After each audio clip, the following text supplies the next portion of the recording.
Khépri et le serpent de l'obscurité 2.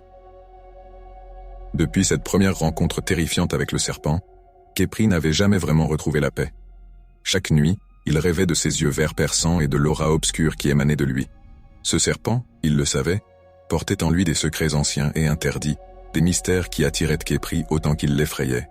Un soir, alors que le crépuscule teintait le désert d'une lueur rougeâtre, Khépri sentit un appel irrésistible. Ses pas le guidèrent jusqu'à une vallée enfouie sous le sable, là où personne n'osait s'aventurer. Au cœur de cette vallée, l'attendait la silhouette ondulante du serpent, majestueux et menaçant. « Te voilà enfin, Khépri » siffla le serpent d'une voix envoûtante qui résonna dans son esprit. « Tu es venu chercher des réponses, mais es-tu prêt à en payer le prix ?» Khépri ne répondit pas, mais son cœur battait la chamade. Le serpent avança lentement, ses yeux brûlant d'une lueur d'intelligence froide. Il parla de secrets enfouis dans les profondeurs des pyramides, de pouvoirs qui défiaient la mort, et de malédictions que les anciens avaient scellées, craignant leur propre création.